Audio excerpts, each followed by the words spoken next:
ไปดีสวัสดีพี่ทุกคนคือเก่ามาพบมาพ่อโพสีสมสุขพาเครื่องเมืองลาวนี่เขามีครูบาสงวนเนาะนี่เออ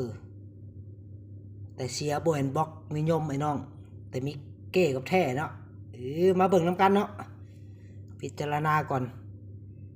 นี่เนาะมาเอาความรู้เนาะ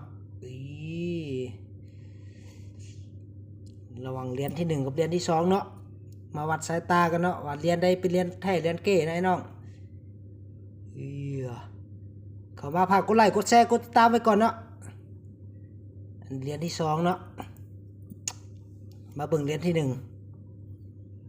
นี่จะเบิ่งเสียนเบิ่งคมเนาะธรรมศาสตร์เปลือกตาเป็นสันๆเลยเนาะ2540เนาะนี่จะเบิ่งบล็อกนิยมไหมน้องนี่ทำมาเฉลยเนาะเรียนเป็นเรียนเก้เนาะเรียนเป็นเรียนแท้เนาะมาเบิ่งนำกันเนาะความแตกต่างไอ้น้อง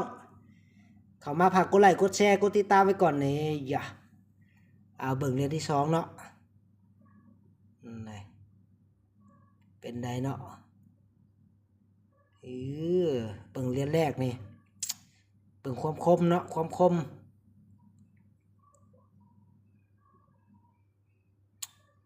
โอ้โหบอกสุดยอดเลยน้องเบิ่งขอบเรียนเนาะขอบเรียนต่างกันเลยน้องนี่เรียนแท้สิหนากว่าเนาะเรียนเก้สิบางเนาะแล้วก็บวมเนาะนี่บวมอันนี้เป็นเรียนเก้ได้น้องขนาดบล็อกโบนิยมเด้ยังมีเรียนเก้เลยน้องนี่กระทานพ่อแบบนี้เนาะปล่อยไปเลยเข้ามาฝากกดไลค์กดแชร์กดติดตามไปก่อนนี่ทางหลังคือกันเนาะเบิ่งห่วงหูห่วงบ่เป็นธรรมชาติเนาะขอบตัดบ่เป็นธรรมชาติทางหน้าบวมเนาะไอ้น้องนี่บวมเนาะบ่มีความคมมาเบิ่งเรียนแท้เนาะนี่ในจะเบิ่งเส้นเชียน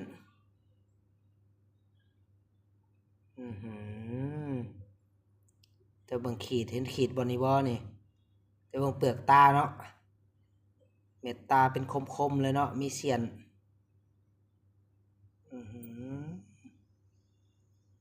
นี่ขอบตัดเนาะนี่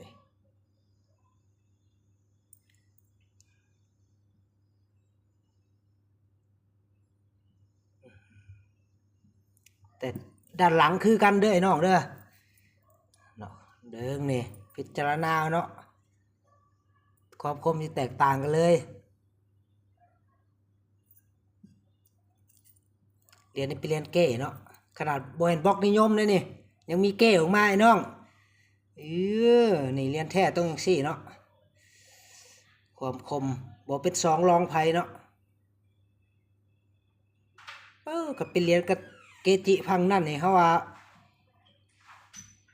แน่นอนนะคันเป็นปู่ทวดเนาะปู่ทวดยังเล่นหลายรุ่นเนาะครูบาสงวนเท่ากับบล็อก2540จังมีจักบล็อกเนาะนี่แต่เก้แล้วนี่เก้มาแล้วนี่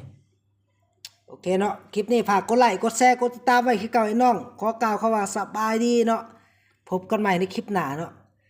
บ่เคยเห็นบ่แม่นบ่มีคือเก่าตามสเต็ปไอ้น้องบ๊ายบาย